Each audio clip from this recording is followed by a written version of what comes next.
Baik, Bismillahirrahmanirrahim. Assalamualaikum warahmatullahi wabarakatuh. Eh, Terima kasih teman-teman. Selamat datang kembali. Ini di video pembelajaran akuntansi Islam atau akuntansi syariah. Untuk pertemuan ketiga dan keempat ini, kita akan membahas salah satu akad penting dalam keuangan syariah, yaitu mudharabah.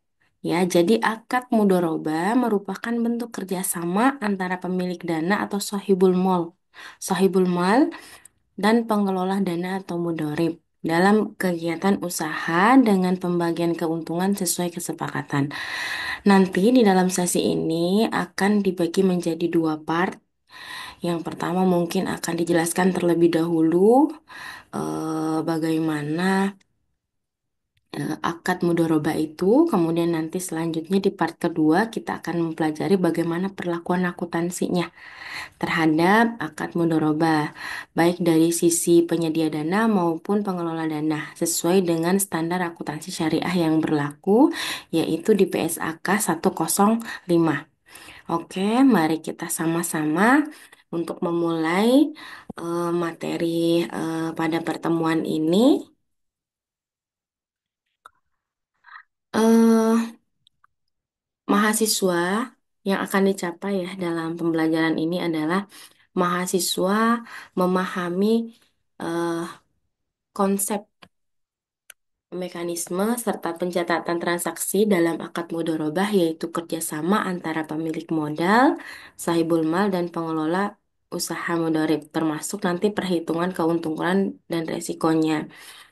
Untuk indikator penilaian, yang pertama nanti bagaimana mahasiswa mampu menjelaskan konsep dasar akuntansi mudharabah.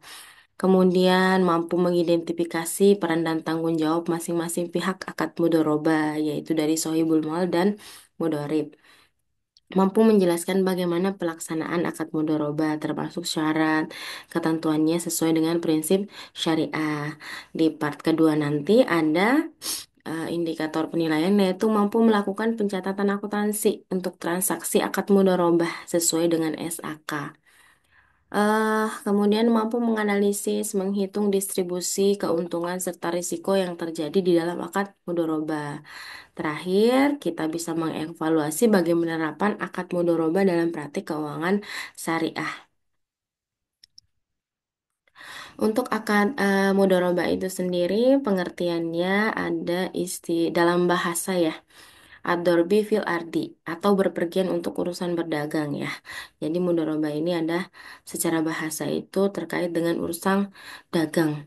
Kemudian secara terminologi, akad kerjasama usaha antar pemilik dana dan pengelola dana untuk melakukan satu kegiatan usaha. Nanti untuk labanya dibagi atas dasar nisbah bagi hasil. Ini berdasarkan kesepakatan antar kedua belah pihak. Sedangkan untuk kerugiannya, jika itu terjadi, maka akan ditanggung full oleh si pemilik dana, kecuali, kecuali disebabkan oleh misconduct atau negligence atau violence oleh dari pengelola dana.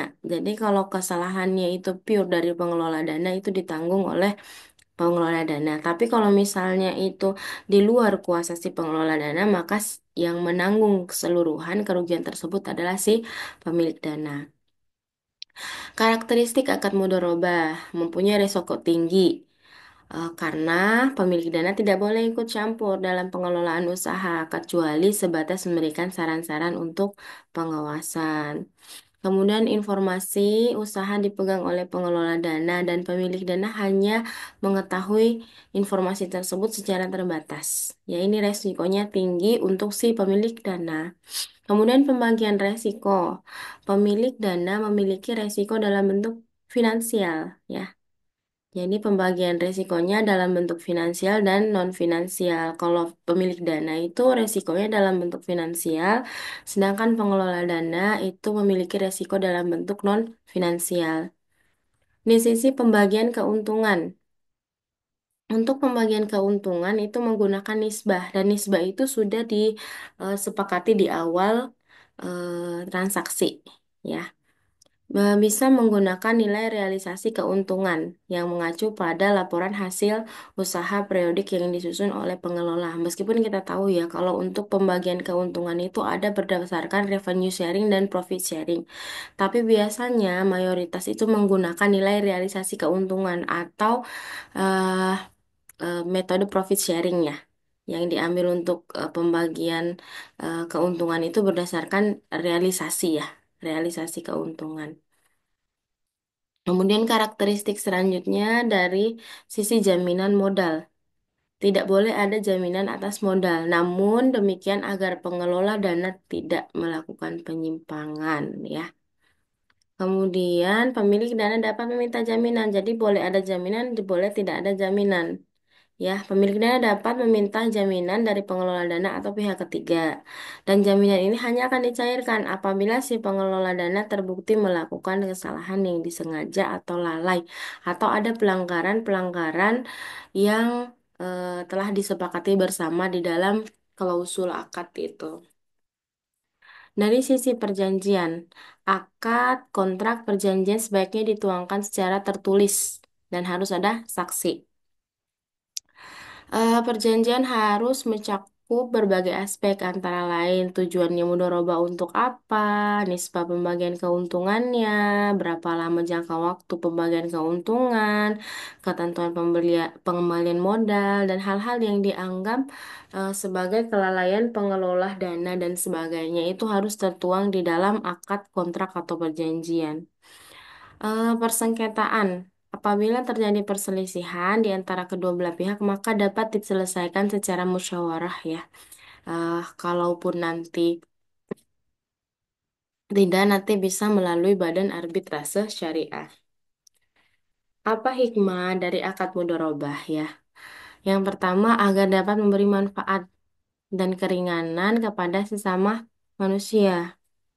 Ada sebagian orang yang memiliki harta tetapi tidak mampu untuk membuatnya menjadi produktif karena keahlian mungkin terbatas, namun hartanya berlimpah ya. Tapi di sisi lain, ada pula yang tidak memiliki harta namun memiliki kemampuan untuk memproduktifkannya. Jadi ada skill, hanya saja keterbatasan modal. Oleh karena itu, akad mudharabah ini tercipta untuk kerjasama antara modal dan kerjasama demi kesejahteraan umat manusia. Jadi mempertemukan antara si pemilik modal dengan si pengelola yang memiliki kemampuan atau skill. Untuk skemanya seperti ini ya. Jadi akad mudharabah itu akan tercipta ketika si pemilik dana atau sahibul mal dengan si pengelola ya, dengan si pengelola ini melakukan perjanjian atau transaksi dengan bentuk akad mudharabah untuk melakukan satu proyek usaha ya atau kegiatan usaha yang nantinya akan dikelola oleh si pengelola dana. Jadi pemilik dana ini yang memberikan dananya. Kemudian hasil usaha itu akan dibagi sesuai dengan nisbah ya. Dibagi sesuai dengan nisbah yang sudah disepakati. Jika rugi itu ditanggung si pemilik dana dengan catatan tidak bukan karena kelalaian si pengelola dana. Ini poin keempat ini kan kalau untung ada porsi laba yang dibangunkan sebagai apa namanya eh hasil usaha. Kemudian yang kelima kalau rugi akan ditanggung oleh si pemilik dana. Kemudian jenis mudharabah. Mudharabah jenisnya ada tiga, yaitu mudharabah mutlaqah, mudharabah muqayyadah, dan mudharabah mustarakah. Jadi yang mutlaqah ini di mana si pengelola dana memiliki kewenangan untuk melakukan apa saja dalam pelaksanaan bisnis bagi keberhasilan tujuan mudharabah itu sendiri. Ya, jadi mutlaqah ini full ya, full pengelola dana yang memiliki kewenangan. Kemudian mukoyada. Mukoyada di sini adalah pemilik dana memberi batasan ya. Jadi ada batasan di dalam klausul kepada si pengelola mengenai mungkin lokasinya, caranya, atau objek investasi atau sektor usaha tersebut. Ya, Misalnya nih contohnya, tidak mencampurkan dana pemilik dana dengan dana yang lain, ya. Ya, jadi tidak tidak pure pemilik dana itu apa namanya? Dana yang dikelola itu hanya dari satu pemilik dana yaitu antara si pengelola sama pemilik dana tersebut, ya. Jadi tidak boleh ada dana-dana lain dari pemilik lain ikut campur di dalam pengelolaan kegiatan usaha tersebut. Tidak menginvestasikan dananya kepada transaksi penjualan cicilan. Jadi dana tersebut pure untuk kegiatan usaha, bukan untuk transaksi penjualan atau cicilan. Kemudian contoh selanjutnya mengharuskan pengelola dana untuk melakukan investasi sendiri tanpa melalui pihak ketiga. Ya, ini tergantung dari si pemilik dana untuk memasukkan batasannya ya. Tidak, ini hanya contoh ya. Ini hanya contoh. Ketiga ini hanya contoh. Kemudian mudoroba mustarakah. Jadi mudoroba mustarakah di sini ini merupakan perpaduan antara akad mudoroba dengan musyarakah ya. Jadi si pengelola dana ini ikut melakukan urunan dana sama seperti musyarakah ya. Dapat menyertakan modal atau dananya dalam kerjasama investasi. Mungkin di awal kerjasama disepakati akad mudoroba 100% dari si pemilik dana. Tetapi setelah berjalannya operasi usaha dengan pertimbangan tertentu dan kesepakatan dengan pemilik dana, pengelola dana ikut menanamkan modal dalam usaha tersebut. Jadi pada awal pada awal apa namanya? Pada awal perjanjian memang sepenuhnya milik pengelola dana 100%. Hanya saja ketika usaha itu berlangsung kan otomatis si pengelola dana ini juga sudah mulai memiliki sedikit demi sedikit modal ya. Jadi bisa ikut menanamkan modal tersebut. Tapi ini harus diperjanjikan di awal ya. Untuk mudharabah mustaraka. Makanya kalau ditanya apakah KPR itu bisa menggunakan mudharabah bisa. KPR itu bisa menggunakan mudharabah mustaraka ya. Kemudian dasar syariah di Al-Qur'an. Jadi sebenarnya untuk akuntansi itu sudah tersurat di dalam Al-Qur'an ya. Sudah tersurat di dalam Al-Qur'an. Di apa namanya? Seperti yang saya sampaikan sebelumnya, selain dari surah Al-Baqarah ayat 283 di mana ketika melakukan transaksi utang piutang itu harus dicatat. Nah, kalau untuk 283 ini, maka jika sebagian kamu mempercayai sebagian yang lain, hendaklah yang dipercaya itu menunaikan amanat dan hendaklah ia bertakwa kepada Allah Tuhannya. Jadi di sini dijelaskan kita tuh harus saling percaya.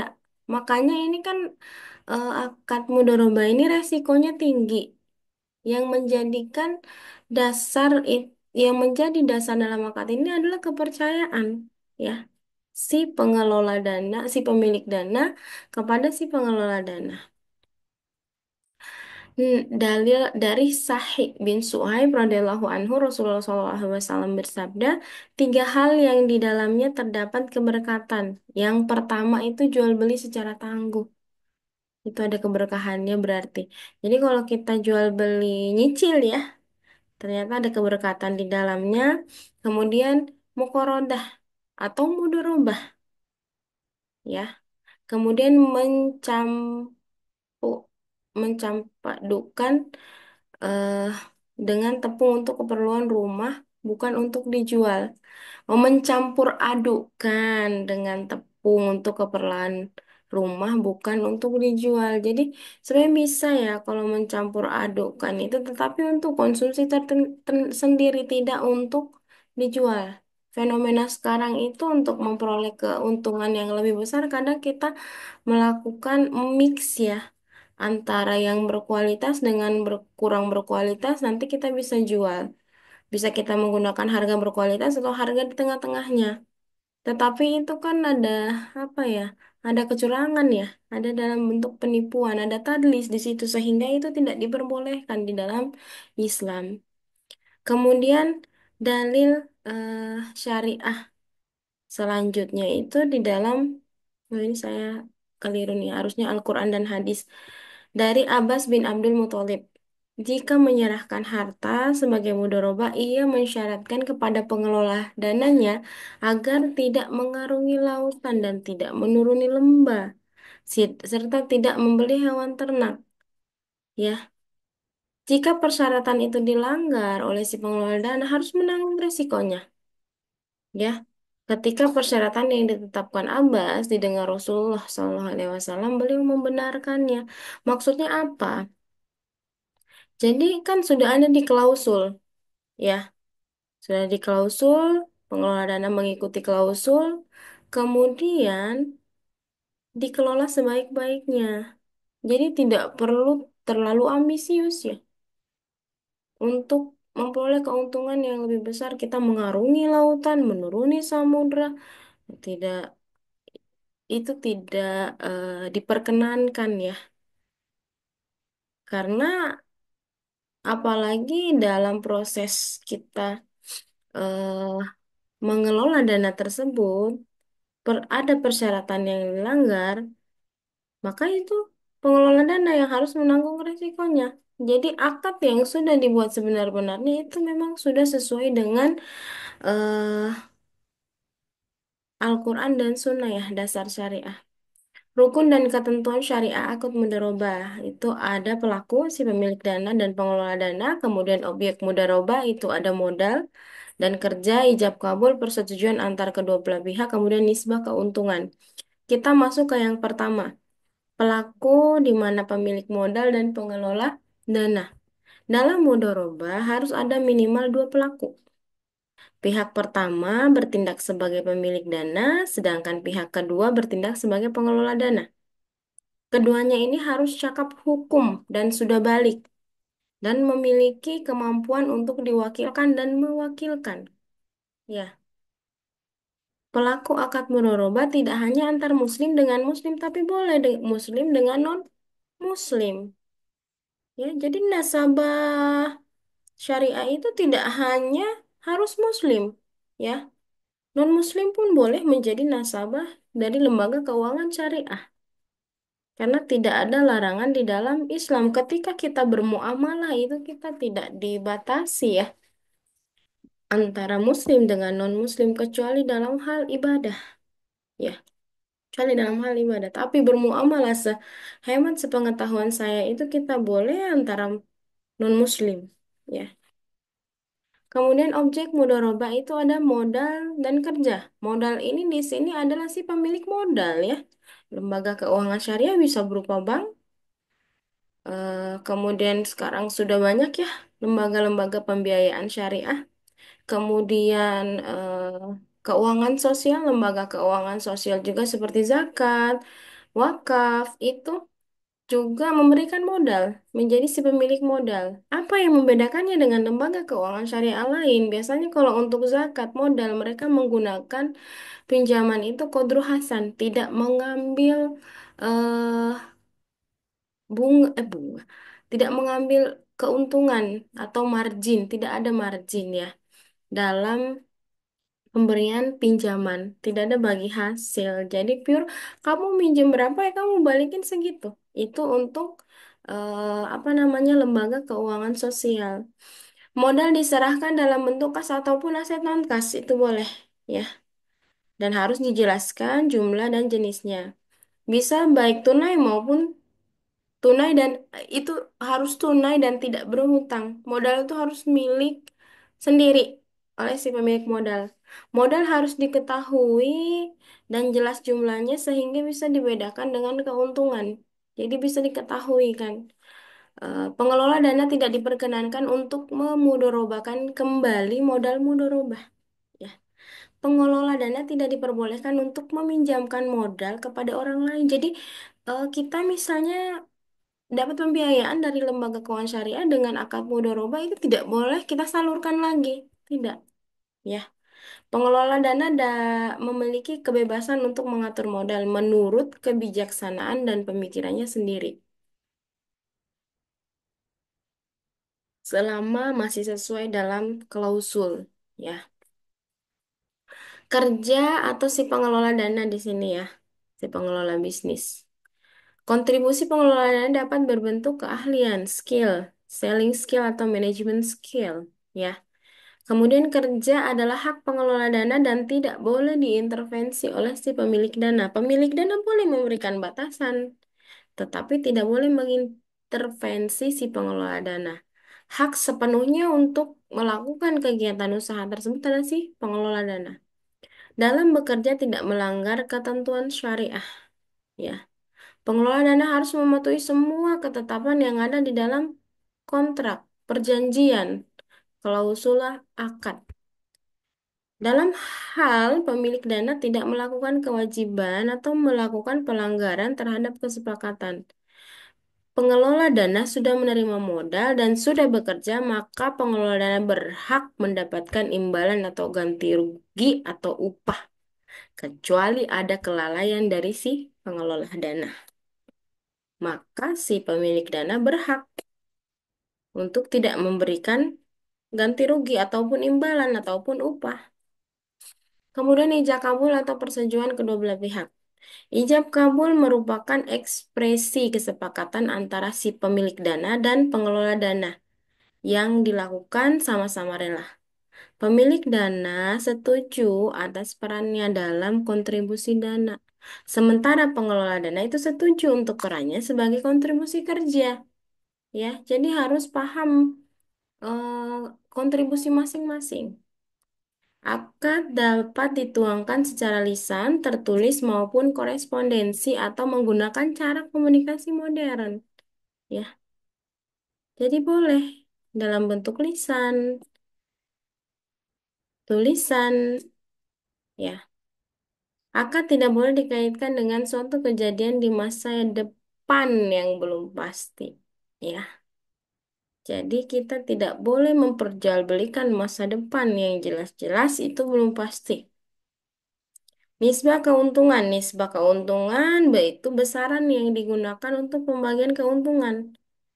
Pengelola dana mendapatkan imbalan atas kerjanya, sedangkan si pemilik dana akan mendapat imbalan atas penyertaan modalnya.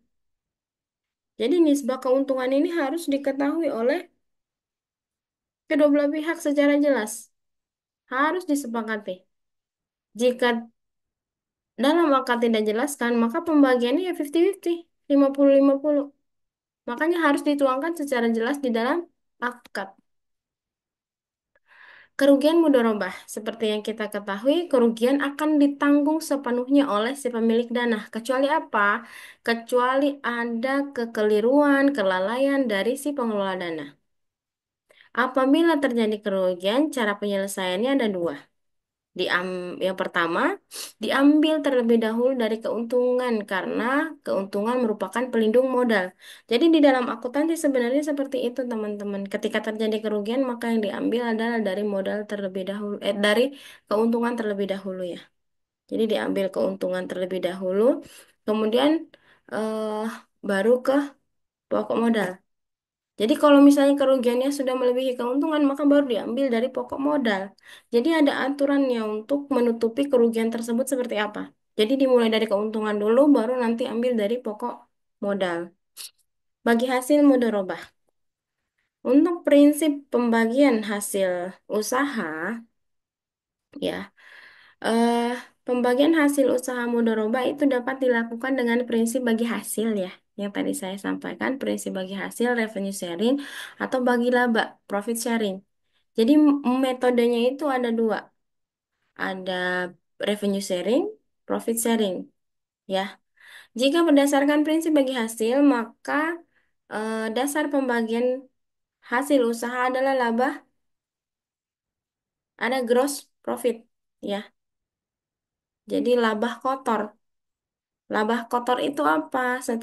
Misalnya apa namanya keuntungan itu pendapatan itu sudah dikurangi dengan beban-beban pokok ya.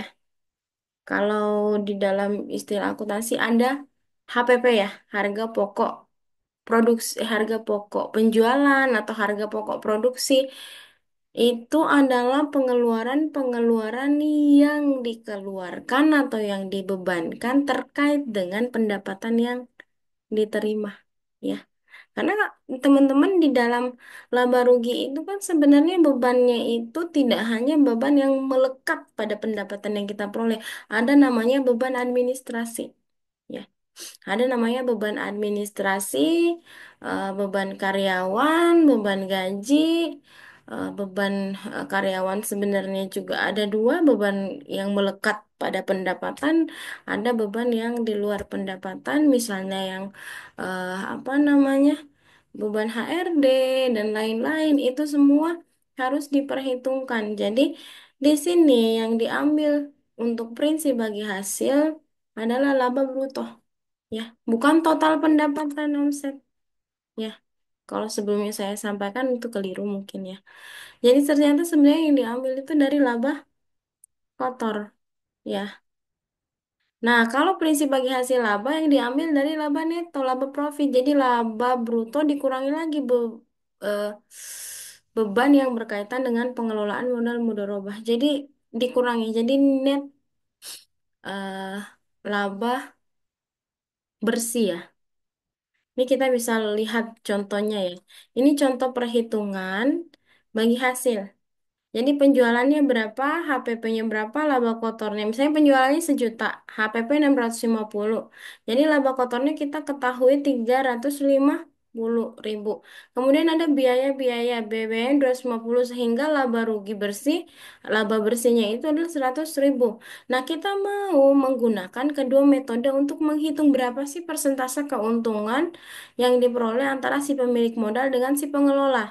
Yang pertama kita pakai metode profit sharing. Tadi kalau metode profit sharing berarti yang diambil adalah nilai laba bersih, ya. Nilai dari laba bersih yang diambil. Jadi nilai yang ini. Kemudian,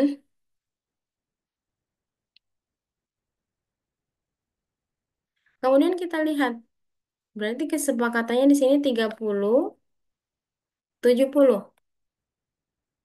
Jadi eh, nisbahnya itu 30 untuk si pemilik, 70 untuk si pengelola. Nah, sehingga pemilih jadi 30% dikali dengan 100 dapat 30.000.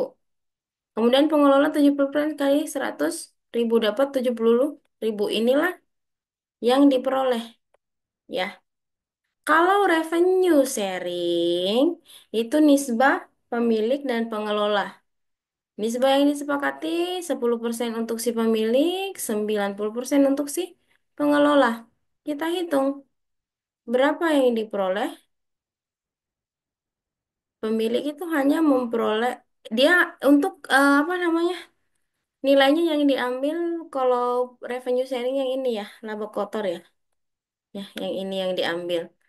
Jadi nilainya 350 sehingga keuntungan untuk pemilik 35.000 kemudian pengelola 315 ya 315 kok jauh banget gitu. Jauh banget perbedaannya. 315 ini belum dikurangi 250.000. Jadi, untuk memperoleh laba si pengelola ini, 315 ini kurangi lagi dengan 250. Berapa? 250 berarti berapa itu?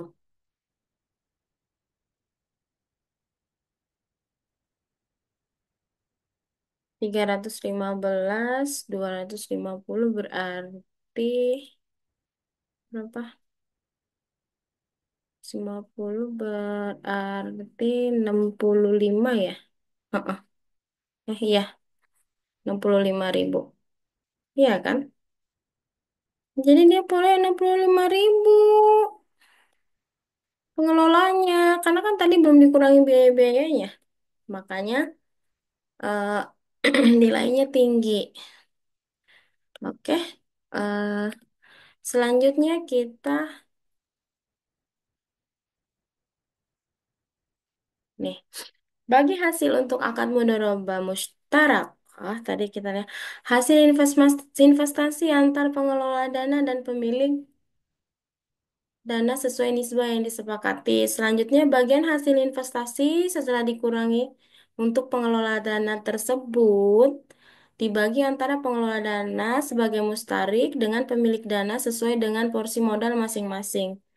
Atau hasil investasi dibagikan antara pengelola dana sebagai mustarik dan pemilik dana sesuai dengan porsi modal masing-masing ya. Selanjutnya nanti hasil investasinya setelah dikurangi untuk pengelola dana sebagai mustarik tersebut dibagi antara pengelola dana dengan pemilik dana sesuai nisbah yang disepakati. Jadi sesuai dengan nisbah yang disepakati.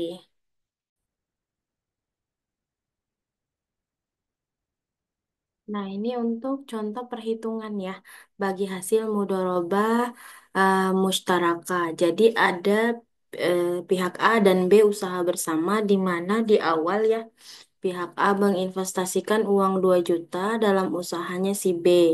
Kemudian nisbah yang disepakati 1:3. Setelah usaha berjalan, si B ikut berinvestasi 500.000.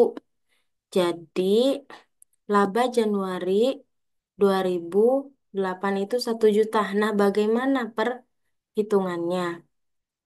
Yang pertama, bagian A. Bagian A ini tadi 1:3 ya. Berarti bagian A ini adalah 1/4 dikali dengan 1 juta. Bagiannya 250.000. Kemudian bagian B itu 3/4 dikali 1 juta, bagiannya 750.000. Kemudian bagi hasil investasi setelah dikurangi untuk pengelola dana tersebut, yaitu 1 juta dikurangi 750.000 dibagi antar pengelola dana sebagai mustarik dengan pemilik dana sesuai dengan porsi modal masing-masing. Ya, jadi 2 juta per 2.500.000 dikali 250. Ya, tadi kan porsi modalnya 2 juta ya si A. Kemudian 2.500.000 itu total modal A dan B. Kan B tadi masukin 500.000 dikali 250. Jadi bagian A-nya 200, kemudian bagian B itu 500 tadi ya. Modalnya 500 per 2.500.000 kali 250. Bagian B-nya adalah 50. Sehingga B sebagai pengelola dana memperoleh 750.000 ditambah 50.000. Jadi 800.000. Kemudian si A-nya memperoleh 200.000. Ya, jadi ada dua kali ya bagi pembagian di sini. Kemudian ini untuk alternatif kedua. Pertama, hasil investasi dibagi antara pengelola dana dengan pemilik dana sesuai porsi masing-masing. Ya, sesuai porsi masing-masing. Jadi, kalau tadi kan eh, hasil investasi dibagi terlebih dahulu ya sesuai dengan nisbah, baru sesuai porsi modal. Kalau ini sebaliknya, caranya masih tetap sama. Ya, caranya masih tetap sama. Ya. Kemudian bagi hasil investasi setelah dikurangi pengelola dana. Jadi 800.000, ya kan? Pengelola dana. Jadi kan tadi bagian pengelola dana 200.000 ya. Sedangkan si pemilik modal 800.000 ya. Kemudian eh, jadi nanti untuk bagi hasil berdasarkan nisbah itu adalah eh, hasil investasi ya dikurangi untuk pengelola dana jadi 800.000. Kan hasil investasinya 1 juta untuk pengelola dana 200.000. Nah, selisihnya itu yang akan dibagikan lagi sesuai dengan nisbah. Jadi nanti si pengelola dana itu kan 200.000 ditambah 600.000, 800.000, si pemilik dana akan memperoleh 200.000. Ya. Nah, untuk selanjutnya kita ke part 2.